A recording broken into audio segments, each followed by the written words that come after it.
Okay, start करते हैं। Once again good afternoon to all of you. ठीक है, हम लोग कल डिस्कस कर रहे थे इकोनॉमिक एक्टिविटीज क्या होता है और इकोनॉमिक एक्टिविटीज कितने टाइप से, उसका इकोनॉमिक एक्टिविटीज का कितना टाइप होता है।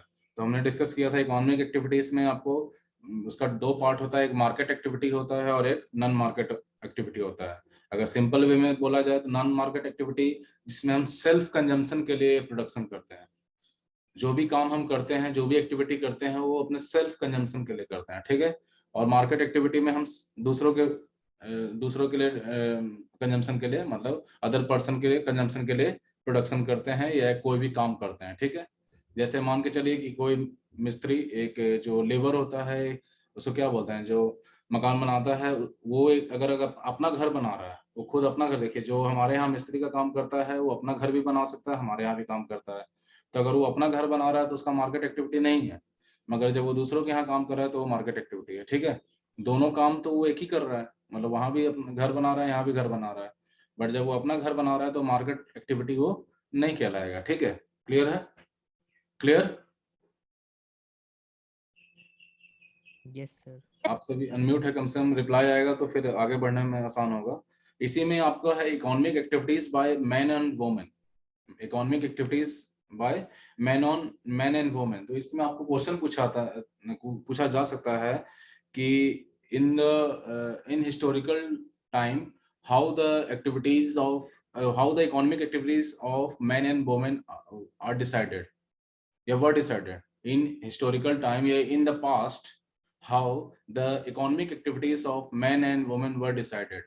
जो मैन एंड, पहला क्वेश्चन आपके सामने यही आता है कि पहले के समय में जो इकोनॉमिक एक्टिविटीज होता था मैन और वुमेन का, वो कैसे डिसाइड होता था। तो जनरली हम लोग ऑर्थोडॉक्स थिंकिंग था, ऑर्थोडॉक्स जो हम लोग सिस्टम को लेके फॉलो करते थे, जनरली माना जाता था कि womens have to do the household activities. Clear है? And man were allowed to go outside from the home to do their economic activity. ठीक है, जो वुमेन्स होती थी उनको सिर्फ घर तक सीमित रखा जाता था, they were allowed only to do work in the household activity या इन द हाउस। ठीक है, इन द हाउस एरिया, या जो भी इन द हाउस से बोल सकते हैं आप, but man were allowed to go outside from the house to do their economic activity. ये पहले का था, ये ट्रेडिशनल थिंकिंग था, सॉरी ये ऑर्थोडॉक्स थिंकिंग था। ये आप पहले पास्ट में इसी तरह से लोग सोचते थे कि महिलाओं को जो है वो बाहर काम करने जाने के लिए लोग इजाजत नहीं देते थे। माना जाता था कि सिर्फ महिलाएं हाउस होल्ड कोर्स तक ही सीमित है, उनको उतना तक ही काम करना चाहिए। बट आज के समय में सिचुएशन पूरा डिफर हो गया, मैन टू मैन।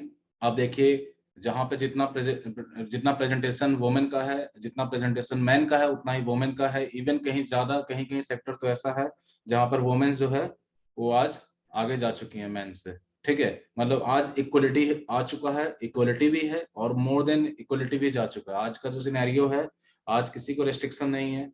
तो आपसे यही पूछा जाएगा कि हाउ, कैसे डिसाइड होता था, तो आपको वहां पे यही कहना पड़ेगा, due to orthodox thinking of the society the womens are the womens were allowed to do only work only in the houses, but mens were allowed to do to go outside from the house to do their work और to do their economic activity. Clear है? बस यही है उसमें कि due to orthodox thinking जो था उसके कारण से था। But at present time how differ it is from the present time, या how it is differ from present time. तो आप बोल सकते हैं at present time men and women both are giving their equal participation in each and every activity.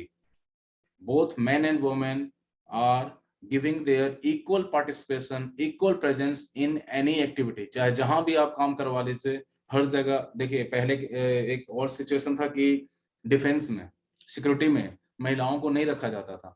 ये ज्यादा पहले change, ये अभी ज्यादा टाइम नहीं हुआ इसको चेंज हुआ है। जो हमारे सिक्योरिटी फोर्सेस होते थे, चाहे डिफेंस हो चाहे जो भी हो, जो आर्मी एयरफोर्स ये सब जो होता था, तो सिक्योरिटी के लिए महिलाओं को नहीं रखा जाता था। ये माना जाता था कि इनके पास वीकनेस है। तो अब वो ऐसा नहीं रह गया। आज बॉर्डर पर जो लास्ट बॉर्डर है आपका इंडिया पाकिस्तान का या इंडिया चाइना का, वहां पे महिलाएं भी काम कर रही हैं। तो आज का प्रेजेंट सिचुएशन जो है, ऑर्थोडॉक्स थिंकिंग खत्म हो गया है, लोग चेंज हो चुके हैं। ठीक है, और आज जो है इक्वलिटी देखना, यही चीज आपको बताना पड़ेगा। पास्ट में क्या था पास्ट में सिर्फ लिमिटेशन था महिलाओं के लिए, ये तो हो गया काम का। इसके बाद और भी बहुत सारे लिमिटेशन है, वो सब जानते हैं आप लोग कि बहुत सारे लिमिटेशन था, तो वो सब चीज आज खत्म हो चुका है। क्लियर है?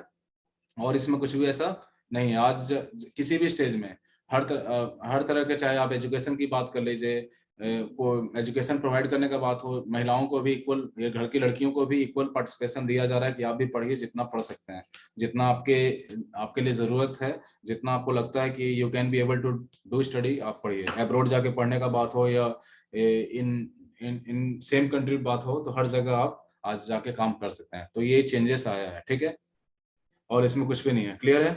कोई क्वेश्चन है यहाँ तक तो बताइए। आपसे इस चैप्टर से, ये जो टॉपिक है, इससे आपसे यही पूछा जाएगा, what do you understand by economic activity, what are the types of economic activity, उसके बाद how the economic activities of men and women were decided in the past and how it is different from at present. ठीक है, तो मैंने दोनों चीज बता दिया, पास्ट में कैसे डिसाइड होता था और प्रेजेंट में कैसे डिफरेंट है, ये चीज है। बाकी यहाँ पे आपको एग्जांपल दिया हुआ है सारा इकोनॉमिक एक्टिविटी का, अलग अलग सेक्टर का। आपके पास 3 सेक्टर होते हैं, देखिए यहाँ पे 3 सेक्टर के बारे में डिस्कशन किया गया है कि there are 3 sectors present in our economy.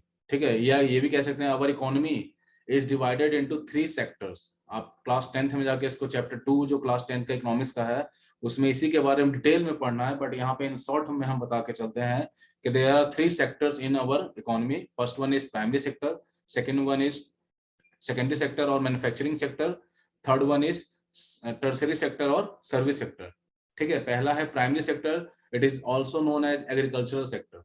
Primary sector को agricultural sector भी बोला जाता है because in this sector the activities are related to farming. ठीक है, mostly the activities are related to farming. That's why this sector is also known as what? Agricultural sector. जो आपका primary sector, ये नितिन राज है आपके क्लास में? नितिन राज, Yes, sir, in section B. Okay, बता दिया कीजिए कि कोई वेटिंग में है तो। प्राइमरी सेक्टर, सबसे पहले प्राइमरी सेक्टर का डिफाइन आपसे पूछा जा सकता है, ये भी पूछा जा सकता है कि व्हाट इज प्राइमरी सेक्टर। तो आपको वहां लिख सकते हैं the sector in which, the sector in which, बोलिए मानस, बोलिए, बोलना चाह रहे हैं तो बोलिए, नहीं बोलना है तो अपने आप बोल रहे हो फिर? हाँ, सर वो जो डेफिनेशन याद है वही याद कर रहा हूँ। एक क्या है बताइए, बोलिए क्या है डेफिनेशन मानस? तो प्राइमरी सेक्टर का हाँ, प्राइमरी सेक्टर का डेफिनेशन बताइए, अगर याद है तो बोलिए, कोई बात नहीं, गलत होगा उसको सुधार देंगे, कोशिश तो कीजिए, बोलिए क्या है? The sector in which the natural resources, very good. It refers to the sector in which we use the natural resources to perform our activities. ठीक है, it refers to the sector in which the activities are dependent on using of natural resources, either it is land, either it is water, either it is forest, whatever. ठीक है, इस sector में वो sector ऐसा, जैसे यहाँ definition आप ये लिखिएगा इसमें, it refers to the sector in which the activities are related, the activities are performed by using the natural resources. Clear है? It refers to the sector in which the activities are performed by using the natural resources, either it is land, either it is forest, either it is water, or either it is whatever, जो natural resources आपको लगता है, उन सभी को utilise करके यहाँ पर एक्टिविटीज को परफॉर्म किया जाता है। ये आपका डेफिनेशन हो गया। क्लियर है? एंड ये भी question, it is also known as agriculture sector, आपको क्वेश्चन पूछा जाता है, which sector is also known as agriculture sector, which sector is also known as agriculture sector. तो आपको लिखना होगा कि primary sector is also known as agriculture sector because in this sector the activities are mostly activities are related to farming, mostly the activities are related to farming. ठीक है, चलिए next, now come to the second sector, that is manufacturing sector और secondary sector. Manufacturing sector और secondary sector, नाम secondary sector है, पहले नाम आप क्या बोलिएगा, पहले मैन्युफैक्चरिंग सेक्टर नहीं बोलना, आपको पहले क्या बोलना है, सेकेंडरी सेक्टर। ठीक है, सेकेंडरी सेक्टर का पहले डिफाइन करना है कि व्हाट इज सेकेंडरी सेक्टर। ठीक है, तो इसमें हम लोग क्या करेंगे, इसमें हम लोग क्या डिफाइन करेंगे, it refers to the sector in which, ठीक है, it refers to the sector in which goods were produced by using the raw materials which we get from the primary sector, ठीक है। It refers, पहले एक definition जो हम बोले हैं सुन लीजिए, it refers to the sector in which the goods are produced by using the raw material which we get from the primary sector। ये तो एक definition हो गया। दूसरा तरह से और आप देख सकते हैं इसको, it refers to the sector in which we produce new form of commodities by using raw material which we get from what, primary sector as well as, अगर देखा जाए तो मैन्युफैक्चरिंग सेक्टर से भी मिलता है। ये नहीं कह सकते कि सारे रॉ मटेरियल प्राइमरी सेक्टर से मिलता है ना। जो भी मैन्युफैक्चरिंग सेक्टर में बन रहा है उसका रॉ मटेरियल सारा का सारा प्राइमरी सेक्टर से नहीं आता है। कुछ रॉ मटेरियल कहाँ से आता है, मैन्युफैक्चरिंग सेक्टर का। जैसे आपका ये मोबाइल है, मोबाइल फोन जो बनता है, तो मोबाइल फोन में जितने भी पार्ट्स अंदर में इंक्लूडेड है वो क्या सारे के सारे मतलब प्राइमरी सेक्टर से जुड़े हुए हैं। इसका तो खैर सभी के सभी सेकेंडरी सेक्टर से जुड़ा हुआ है। पहले इसके सारे इंटरनल पार्ट्स बनेंगे, उन इंटरनल पार्ट्स को असेंबल करके फिर मोबाइल बनेगा, है ना। इसी तरह चलिए एक चीज हम बताइए, मार्कर एक बेस्ट एग्जांपल है। मार्कर के अंदर जो गॉज लगा हुआ है, गॉज जो है वो प्राइमरी सेक्टर का है ना। तो और ऊपर का जो प्लास्टिक है वो कहीं और मैन्युफैक्चरिंग हुआ है, फिर दोनों को असेंबल करके मार्कर बनाया गया, है ना। तो ये हमने क्या किया कि गॉज को यूज किया, प्लास्टिक को यूज किया और इंक को यूज किया और इससे एक नया फॉर्म कन्वर्ट कर दिया। वो तीन अलग अलग फॉर्म थे, वो अलग अलग नाम से जाने जा रहे थे, उनको हमने मिला के एक मार्कर बना दिया। क्लियर है? कोई दिक्कत? दो डेफिनेशन आपको मैंने यहाँ पे बताया है कि it refers to the sector in which we produce the goods by using the raw materials which we get from the primary sector। एक तो ये हो गया। दूसरा आप बोल सकते हैं, it refers to the sector in which we produce new form of different commodities by using different raw material, either we get from it from primary sector or from manufacturing sector। Clear है? Clear है ऋषिकेश? कोई confusion? Sir, हाँ बोलिए। sir, can we mention secondary sector in first definition? ये मैंने जो दोनों definition बोला है दोनों ही सही है, दोनों ही आप मेंशन कर सकते हैं। आप फर्स्ट देखिए, जनरली आपको हर जगह फर्स्ट डेफिनेशन जो है ना वही लिखा हुआ मिलेगा। सेकंड डेफिनेशन आपको मतलब एक बताने के लिए आप बोल सकते हैं कि प्राइमरी जो मैन्युफैक्चरिंग सेक्टर होता है वहाँ फर्स्ट फॉर्म नहीं बनता, ये चीज मान लीजिए। वहां पे हर हाल में सेकंड फॉर्म बनता है, ये आपको मानना पड़ेगा कि मैन्युफैक्चरिंग सेक्टर में हर हाल में सेकंड फॉर्म बनता है, क्योंकि वो रॉ मटेरियल्स को यूज करके बन रहा है। रॉ मटेरियल्स तो उसका फर्स्ट फॉर्म हो गया ना, है ना। तो इसलिए सेकंड डेफिनेशन मैंने आपको बोला। बट आप फर्स्ट डेफिनेशन में आप ये भी क्वेश्चन पूछ सकते सर सिर्फ रॉ मटेरियल क्या प्राइमरी सेक्टर से ही मिलता है, इसलिए मैंने सेकंड डेफिनेशन नहीं बोला। इसलिए जो सेकंड डेफिनेशन मैंने आप लोगों को बताया उसके पीछे यही रीजन है कि आपका ये क्वेश्चन रेज ना हो कि रॉ मटेरियल से प्राइमरी सेक्टर से ही आता है। क्लियर है? सोनाली कोई प्रॉब्लम? No, sir. ठीक है। आप देखिए इसमें एक और चीज जो बोला है, this sector is also known as manufacturing sector. This sector is also known as manufacturing sector. वही है, क्योंकि हम क्या मैन्युफैक्चरिंग कर रहे हैं, मतलब दोबारा निर्माण कर रहे हैं, विनिर्माण कर रहे हैं। मतलब एक चीज पहले से बना हुआ है, कुछ चीजें हैं जो पहले से बनी, जैसे फॉर एग्जाम्पल कि गॉज पहले से बना हुआ है ना, इंक कहीं और से बना हुआ है, इसको हम विनिर्माण करके एक नया क्या बना रहे हैं, मार्कर बना रहे हैं, है ना। तो यहाँ क्या मैन्युफैक्चरिंग कर रहे हैं हम लोग, विनिर्माण कर रहे हैं। ठीक है, इसका जो मतलब होता है विनिर्माण, इसमें हम एक नया फॉर्म प्रोड्यूस कर रहे हैं। पहले से हमारे पास कोई ना कोई फॉर्म पड़ा हुआ है, उससे हम एक नया फॉर्म प्रोड्यूस कर रहे हैं। क्लियर है? ये मोबाइल के सारे एसेट्स अलग अलग बने हुए हैं, मोबाइल के सारे एसेट्स अलग अलग बने हुए हैं। उन एसेट्स इसके अंदर के सारे पार्ट्स अलग अलग बने हुए हैं। उन पार्ट्स को हमने असेंबल करके एक नया नाम डिराइव कर दिया, दैट इज मोबाइल। क्लियर है? कोई दिक्कत? चलिए next, now come to tertiary sector. नाम क्या है? Tertiary sector. ठीक है, नाम टर्सरी सेक्टर है। नाम आपसे अगर कोई पूछेगा, देखिए अभी बोले कोई पूछेगा how many our economy is divided into how many types of sector, तो ये आगे चल के आप और पढ़िएगा। देखिए अभी हम सिर्फ आपको बता रहे हैं the sector which are classified on the basis of economic activity। ध्यान दीजिएगा इस चीज को, फिर बाद में मत बोलिएगा सर आपने गलत बताया था। हम अभी आपको जो 3 सेक्टर इकोनॉमी का बता रहे हैं ना, ये सिर्फ बता रहे हैं on the basis of economic activities. The sector of our economy which classified on the basis of economic activities के अलावा और भी है, on the basis of working condition, on the basis of ownership, ये 2 और है जिसका आप लोग पढ़ाई कीजिएगा क्लास 10th में। ठीक है, उस जो 10th में चैप्टर 2 आपका आएगा, उसमें टोटल 3 टाइप के क्लासिफिकेशन है। पहला है the sector on the basis of economic activity, दूसरा है the sector on the basis of working condition, और तीसरा है the sector on the basis of ownership. ठीक है, ये 3 टाइप वहां पढ़ना होगा। यहाँ सिर्फ हम लोग पढ़ रहे हैं बस एक इकोनॉमिक एक्टिविटीज के आधार पर कौन कौन सेक्टर है हमारे इकोनॉमी में।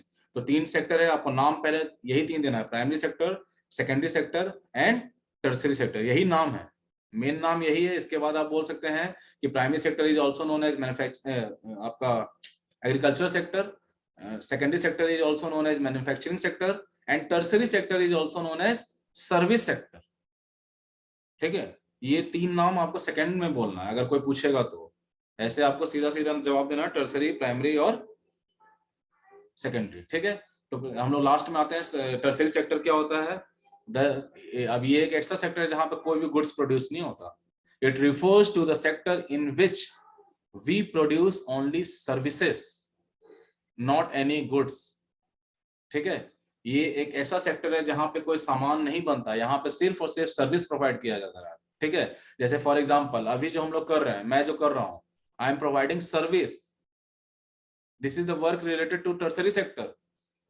जो अभी हम लोग मैं टीचिंग कर रहा हूं, तो this work is the example of tertiary sector, because मैं यहाँ कोई सामान नहीं बना रहा हूँ, मैं यहाँ पे कोई गुड का फॉर्मेशन नहीं कर रहा हूँ, मैं सिर्फ सर्विस प्रोवाइड कर रहा हूँ। मैं आपको एजुकेशनल जो एजुकेशनल नॉलेज है, एजुकेशनल इंफॉर्मेशन है, उसका आपको ट्रांसफॉर्म कर रहा हूँ, अपने पास से आपके पास भेज रहा हूँ। जो मुझे पता है वो मैं आपको बता रहा हूँ। क्लियर है? तो tertiary sector it refers to the sector in which we produce services. Clear है? Simple, the sector in which we produce services that are known as tertiary sector. And why this sector is also known as service sector? Because simple है, वही चीज दोबारा से घूम के आ जाएगा, because in this sector we provide services, that's why tertiary sector is also known as service sector. ठीक है, सर्विस चाहे किसी भी तरह का हो। ठीक है, आपको जो हॉस्पिटल में मिलता है वो भी सर्विस है। ठीक, आपके स्कूल में जो पढ़ाई में, हॉस्पिटल में जो आपका इलाज में हेल्थ फैसिलिटी मिलता है वो सर्विस है। आपके स्कूल में जो पढ़ाई हो रहा है वो सर्विस है। आपके आसपास में अगर साफ सैनिटेशन वर्क चल रहा है वो सर्विस है। क्लियर है? कोई भी जो जहां पे कोई गुड्स का फॉर्मेशन नहीं हो रहा, ध्यान दे, जहां पर कोई भी गुड्स का फॉर्मेशन नहीं हो रहा वो सर्विस वर्क हो गया, वो सर्विस कहलाएगा। क्लियर है? जहां भी कोई नया सामान या कोई सामान, नया सामान तो छोड़िए, कोई सामान नहीं बन रहा, बस जहां पे कोई भी सामान नहीं बनाया जा रहा है वो सर्विस सेक्टर का एग्जांपल है। क्लियर? क्लियर है? चलिए तो आगे बढ़ते हैं हम लोग। यहां तक किसी को कोई दिक्कत, कोई प्रॉब्लम हो तो बोलिएगा। फिर आगे बढ़ते हैं, क्वालिटी ऑफ पॉपुलेशन किस पे डिपेंड करता है। देखिए इस चैप्टर में वही चीज घुमा घुमा कर दिया हुआ है कि how people call as a resource. हमने पहले ही बात किया था, पीपल कैसे रिसोर्स कहलाएंगे, जब हम उसमें क्या कह लेंगे, हम क्या करेंगे, जब लोगों के पास एजुकेशन होगा, जब लोगों के पास अच्छा हेल्थ होगा, जब लोगों के पास स्किल होगा, then the people considered as a resource. ठीक है, क्लियर है? और यहाँ भी वही है कि एक क्वालिटी ऑफ पॉपुलेशन, किसी भी पॉपुलेशन के पास किस प्रकार का क्वालिटी होना चाहिए, इसमें ये डिस्कस किया है। कोई भी जो पॉपुलेशन है, किसी भी देश की पॉपुलेशन जो है, उसके पास किस तरह का क्वालिटी होना चाहिए। तो वही चीज है, एक पॉपुलेशन के पास अच्छा एजुकेशन होना चाहिए, अच्छा स्किल होना चाहिए, अच्छा हेल्थ होना चाहिए। क्यों? क्योंकि इससे क्या है कि वो अपना एबिलिटी शो कर पाएगा, वो अपना क्या कर पाएगा, अपना एबिलिटी शो कर पाएगा, अपना यूटिलिटी डिराइव कर पाएगा। अब जिसके पास एजुकेशन रहेगा, जिसके पास स्किल रहेगा, जिसके पास अच्छा हेल्थ रहेगा, वही ना अपनी यूटिलिटी को डिराइव कर पाएगा। अब जिसके पास ये तीनों में से कुछ भी नहीं रहेगा तो क्या यूटिलिटी साबित करेगा? If anyone have the better education, if anyone have better skill, and if anyone have good health, then he or she is able to derive utility ना? बोलिए, कौन बोल रहा है? आवाज नहीं आ रहा आपका।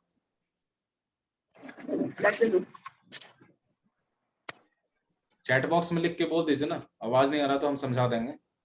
चैट बॉक्स को यूज करके बोलिए, जो अपना द सेक्टर इन विच, ये तो दूसरा चीज है। कोई और बोलिए, जो अभी क्वेश्चन बोल रहे थे वो कौन बोल रहे हैं? चैट बॉक्स को यूज कीजिए, आपका आवाज क्लियर नहीं आ रहा था।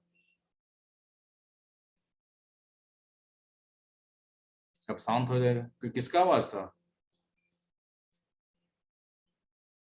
चलिए ठीक है, अब उनका क्वेश्चन ही नहीं है जो है। तो यहाँ पे एजुकेशन का बात होगा, यहाँ पे आपका स्किल का बात होगा, और यहाँ पे आपका गुड हेल्थ का बात होगा। ठीक है, तो जिस देश में ये तीनों चीज बहुत बेटर है, जिस देश का इन्वेस्टमेंट इन तीनों सेक्टर पे बहुत अच्छा है, तो उस देश का जो पॉपुलेशन है वो क्या होगा? एक क्वालिटी वाला पॉपुलेशन होगा, मतलब एक एसेट के रूप में वो पॉपुलेशन जाना जाएगा।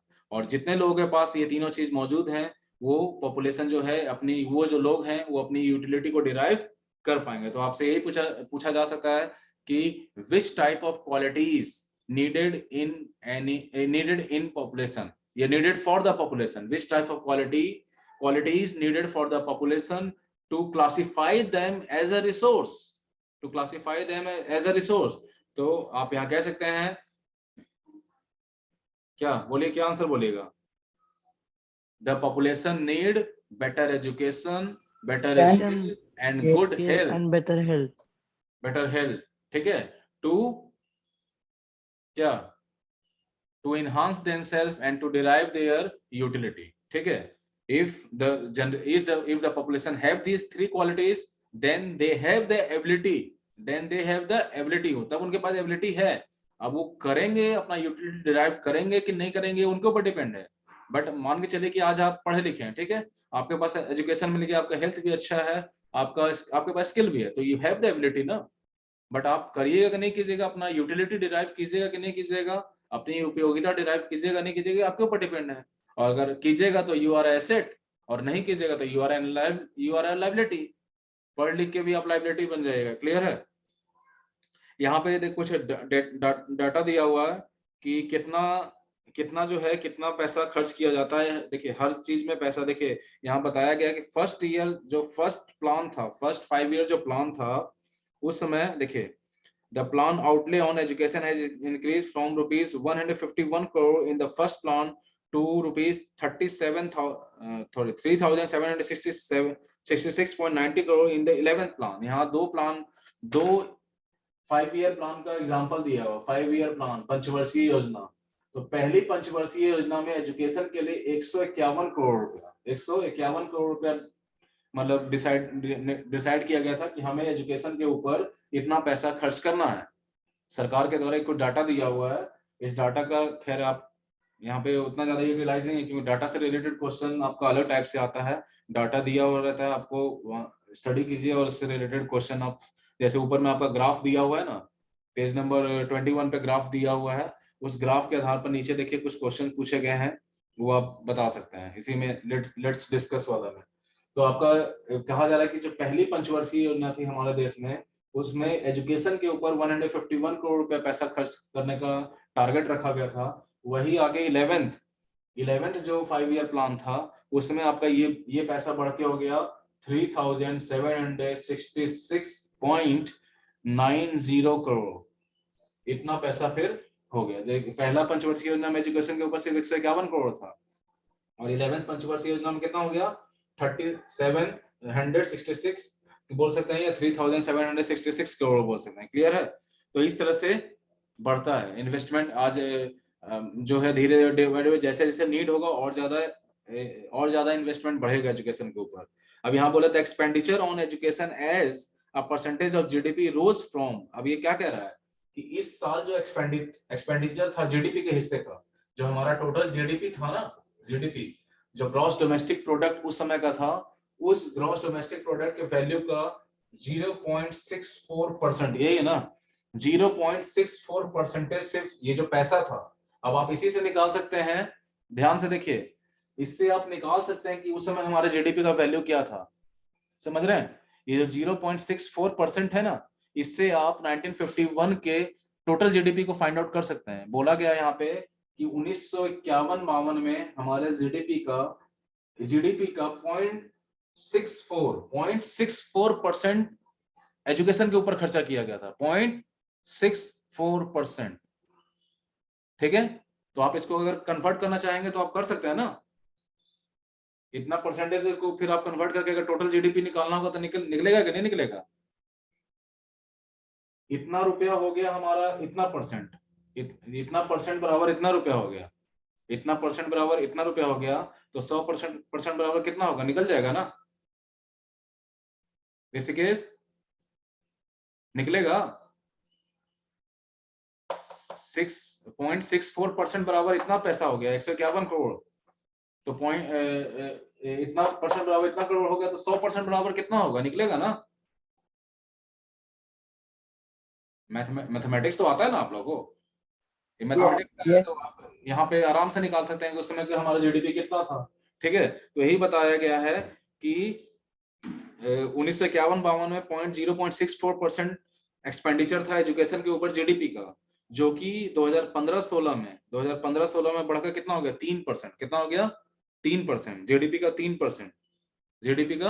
अब 2015-16 का जीडीपी भी यहाँ नहीं बताया गया है, और नहीं ये बताया गया है 3%, हाँ 3% बताया गया है। वही ये जो है ये आपका 3% था, ये कितना था? 3% of total GDP, 3% of total GDP. तो अब आप कन्वर्ट कर सकते हैं, अगर 3% इतना था तो 100% कितना होगा? आप आराम से फाइंड आउट कर सकते हैं। अगर 3% इतना था तो 100% कितना होगा? आप आराम से फाइंड आउट कर सकते हैं, है ना? कोई दिक्कत? मानस कहाँ गायब हो गया? मानस तो गायब ही हो गया लगता। सर कहीं नहीं। समझ में आ रहा है? Yes sir. डेटा इसलिए हम बता रहे हैं क्योंकि ये चीज जरूरी जानना कि कैसे देखिए चेंज आता है। पहले जब हम लोग का, आपको ये भी पता है कि बिफोर इंडिपेंडेंस हम लोग का जो रुपया था वो डॉलर से ज्यादा मजबूत था। बिफोर इंडिपेंडेंस जो रुपया था, डाटा उठा के देखिएगा रुपया का, तो इंडिपेंडेंस के पहले रुपया ही ज्यादा था डॉलर से। बट आज क्या है? आज डॉलर कितना ज्यादा हो गया है। ठीक है, वही चीज आगे आपको नेक्स्ट चैप्टर में, नेक्स्ट पेज में बोला गया। लिटरेसी रेट भी वही है। 1951 में हमारे देश में लिटरेसी रेट 18% था, जो कि अभी कितना है? सॉरी अभी नहीं, ये 2011-10-11 का डाटा है, 74% है, 74%। 1951 में हमारे देश में लिटरेसी रेट था 18%, और ये बढ़ के आपको 2010-11 में हो गया है 74%। मगर अभी आई थिंक हम लोग ये जो 26 जनवरी का जो प्रोग्राम था उस दिन टीवी पे दिखाया जाता है, या आप भी फाइंड आउट कर सकते हैं, 72% बोला गया है कि शायद 72% हमारे यहाँ लोग लिटरेट हैं, ये बोला गया है। और गरीबी गरीबी का भी वही है आपका 22%। गरीबी जो है 22%, 78% है आपका वो जो हम लोग पॉवर्टी एज चैलेंज में हम लोग बात किए थे ना जब क्लास में पढ़ रहे थे, 22% लोग जो है हमारे यहाँ गरीब है। वो डाटा आज भी वही है, वही डाटा आज भी है। 2010-11 में था ना 22%, वही आज भी मौजूद है। ठीक है, इसी तरह से आपको आगे बताया गया कि लिटरेसी रेट एमंग मेल का लिटरेसी रेट था 16.6% higher than female, and it is about 16.1% higher in urban areas as compare to the rural areas. वही चीज हर जगह डिफरेंशिएशन था। ये डेटा का खेल है कि हर वो आपके सामने इससे रिलेटेड क्वेश्चन यही आएगा कि आपके सामने सारे डेटा प्रोवाइडेड होंगे। ठीक है, आपसे डायरेक्ट डेटा नहीं पूछा जाएगा, आपके सामने सारे डेटा प्रोवाइडेड होंगे, उसमें से आपको क्वेश्चन दिया हुआ होगा और उसमें से आपको उसका फाइंड आउट करके बताना है। ठीक है, अगर डेटा से रिलेटेड क्वेश्चन आता है तो आपके सामने डेटा जो होंगे गिवन होंगे। क्लियर है? डेटा जो होंगे गिवन होंगे और उससे आपको क्वेश्चन फाइंड आउट करना है। ठीक है, अब देखिए ये यहाँ पे दिया हुआ है कि the 12th 5-year plan endeavor to raise the country gross enrolment ratio in higher education. देखिए यहाँ पे क्या कह रहा है कि हम लोग बात किए थे क्या, हम लोग इसके पहले क्या नेट अटेंडेंस रेशियो जब क्लास में हम लोग पढ़ रहे थे तो हमने शायद चैप्टर 3 में डिस्कस किया था। नेट अटेंडेंस रेशियो चैप्टर 3 में था या कहाँ हमने डिस्कस किया था कि नेट अटेंडेंस रेशियो क्या होता है। तो यहाँ पे बात हो रहा है कि 12th 5-year प्लान, जो 12th 5-year प्लान था, जो कि उस समय का टारगेट है कि जो देश का ये टारगेट था कि gross enrolment ratio in higher education, जिसको शॉर्ट में बोला जाता है GER, of 18 to 23 year age group to 25.22% by 2017-18 and to reach target of 30% by 2021. ये बोला गया है, देखिए एक सेकेंड,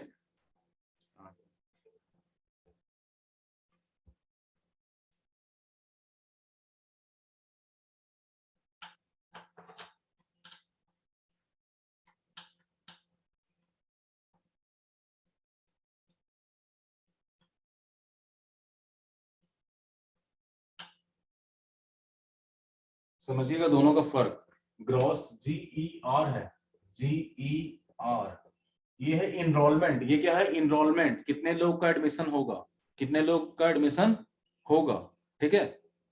और नेट अटेंडेंस रेशियो NAR, यहाँ पे अटेंडेंस का बात हो रहा है, कितने लोग स्कूल अटेंड करने आते हैं, एडमिशन लेने के बाद गायब हो जाते हैं ना लोग। बच्चे एडमिशन ले लेते हैं बट अटेंडेंस नहीं रहता। दोनों में ये है एडमिशन का, ये क्या है? कितने लोग का एडमिशन हो रहा है, कितने लोग का एडमिशन हो रहा है। जैसे यहाँ पे बात किया गया है 18 से 23 साल के एज ग्रुप के लिए, 18 से 23 ईयर एज ग्रुप, तो 18 ईयर क्या होता है? 12th पास। 18 ईयर का स्टूडेंट क्या होगा? 12th पास होगा ना। 18 ईयर का जो स्टूडेंट होगा 12th पास होगा। तो कहा गया है कि जो लोग 12th पास कर जाते हैं वो लोग हायर एजुकेशन में, मतलब ग्रेजुएशन वगैरह में केवल 25 पॉइंट कितना है, 25% है ना। 20 जितने लोग, सपोज दैट 1 लाख लोग पास करते हैं, कितने लोग? 1 लाख लोग 12th पास किए, ठीक है। इसका 25.2% लोग ही एडमिशन लेते थे। कब? 2017-18 में। 2017-18 का जो डाटा है उसके आधार पर यह बताया गया है कि सपोज दैट 1 लाख लोग 12th पास करते थे, उसमें से केवल 25.2% लोग ही हायर एजुकेशन में एडमिशन लेते थे। मगर गवर्नमेंट का टारगेट क्या था कि 12 5-ईयर प्लान, जो 12 5-ईयर प्लान जो था, 12 5-ईयर प्लान जो था, उसमें गवर्नमेंट का टारगेट था कि हमें ये परसेंटेज है इसको हमें 30% पहुंचाना है। कितना परसेंट पहुंचाना है? 30%। कब तक? 2020-21 तक। 2020-21 जाते जाते गवर्नमेंट का टारगेट था कि हम ऐसा करें कि जो 12th पास करने के बाद जो केवल 25.2% लोग एडमिशन ले रहे हैं हायर एजुकेशन में, उनका परसेंटेज बढ़ के 30% हो जाए। मतलब 100 में 30 लोग कम से कम एडमिशन लेना चाहिए। 100 में कम से कम 30 लोग हायर एजुकेशन में एडमिशन लेना चाहिए, ये गवर्नमेंट का टारगेट था। GER का समझ में आया? GER किसे कहते हैं? It refers to the number of students who get enrollment in the in any stage of education, in any stage of education of the total population, समझ में आया? समझ में आया? ये चीज समझ में आ रहा है? Sorry, Yes, sir. GER ये हो गया, और नेट अटेंडेंस ये हो गया। इनमें से कितने लोग अटेंड कर रहे हैं स्कूल, ये जितने लोग का एडमिशन हुआ इनमें से कितने लोग अटेंड कर रहे हैं school, that is net attendance ratio. इसी को बढ़ाने के लिए मिड डे मील लाया गया था। मिड डे मील जो प्रोग्राम लाया गया था नेट अटेंडेंस रेशियो को एक्सीड करने के लिए। नेट अटेंडेंस रेशियो हमारे यहाँ इतना कम था कि लोग एडमिशन तो ले लेते थे सरकारी स्कूलों में, मगर स्कूल आते ही नहीं थे। ग्रॉस एनरोलमेंट रेशियो अच्छा था, मगर नेट अटेंडेंस रेशियो बहुत खराब था। अब उसका कारण बहुत हो सकता है, गरीबी हो सकता है, उसके बाद वही गरीब, सबसे बड़ा कारण तो गरीबी होता है कि माँ बाप बच्चों को स्कूल में ना भेजकर खेतों में साथ में काम कराने ले जाते हैं, यही कारण होगा ना। सबसे बड़ा कारण तो यही है। और क्या लोगों के पास इतना भी टाइम नहीं है कि अपने बच्चों को, अगर मान के चलिए कोई गरीबी नहीं है तो क्या अपने बच्चों को स्कूल पढ़ने को नहीं भेजेगा लोग। तो इसी के लिए सरकार ने सोचा कि चलो जो नेट अटेंडेंस रेशियो है उसको कैसे सुधारा जाए, तो मिड डे मील को लॉन्च किया गया। किसको लॉन्च किया गया? मिड डे मील को, कि कम से कम एक टाइम का खाना दे दो। तो इसी के एक लालच से जो पुअर पीपल है, जो पुअर फैमिलीज हैं, वो लोग अपने बच्चे को स्कूल भेजना शुरू कर देंगे। एडमिशन तो सबका रहता था बट स्कूल को भेजता ही नहीं था, ठीक है। इसके बाद फिर जितने योजना आप सुनते हैं हर स्टेट का, वो सब स्टेट का अलग अलग है। कोई बोलता है पोशाक की योजना चला रहा है, कोई साइकिल योजना चला रहा है, कोई लैपटॉप योजना कर रहा है, डिफरेंट। छात्रवृत्ति योजना, ये सब जो है बाद में, जो छात्रवृत्ति मतलब जो स्कॉलरशिप जो ये सब दिया जाता है, तो ये सब बाद में। सबसे पहले मिड डे मील को लाया गया ताकि इसको एक्सीड किया जाए और ज्यादा जो हम लोग जितने जितने प्रोग्राम्स का भी हमने नाम लिया, चाहे वो साइकिल योजना हो, चाहे वो पोशाक योजना, मतलब आपका ड्रेस योजना, उसका नाम ही है पोशाक योजना, इसलिए हम उसको बोल रहे हैं पोशाक योजना। ठीक है, उसका नाम ही यही बोला जाता है, पोशाक योजना बोला जाता है। तो ये सब दिया जाता है ताकि लोगों का, जो स्टूडेंट है, उनका अटेंडेंस बढ़ पाए। क्लियर है? तो ये सारे आपके जो टॉपिक हैं ये एजुकेशन के अंदर आते हैं, इसलिए हम इसको एक्सप्लेन कर रहे हैं। आपसे पूछा जा सकता है वो डिफाइन GER, ये पूछा जा सकता है, डिफाइन GER। ठीक है, तो आप इसमें लिखिएगा, it refers to the number of students who are getting enrolment, ठीक है, as compare to the total number of children of the same age group. जैसे मान के चले हर एज ग्रुप का अलग अलग होता है ना, सब एज ग्रुप को एक साथ तो हम कंसीडर नहीं कर सकते, हर एज ग्रुप का अलग अलग होता है। और नेट अटेंडेंस रेशियो क्या होता है? It refers to the student who are attending the school as compare to the total enrolment. Clear है? कोई दिक्कत? समझ में आया? तो आज हम लोग Yes, यहीं sir. तक छोड़ते हैं, एजुकेशन वाले तक छोड़ते हैं, कल हेल्थ से डिस्कस करेंगे, क्योंकि बीच में खत्म हो जाएगा तो फिर कोई फायदा नहीं है। अगर यहाँ तक किसी को कोई प्रॉब्लम है आप लोग, हाँ, सर्व शिक्षा अभियान ये भी इसी के तहत है। सर्व शिक्षा अभियान ये प्रोग्राम भी इसी के तहत लॉन्च किया गया था, ताकि इस प्रोग्राम के तहत क्या किया गया, एलिमेंट्री एजुकेशन जो प्रोवाइड करने का बात किया गया, उसके लिए निकाला गया प्रोग्राम सर्व शिक्षा अभियान, जिसमें कि बच्चों को 6 साल से लेकर 14 साल तक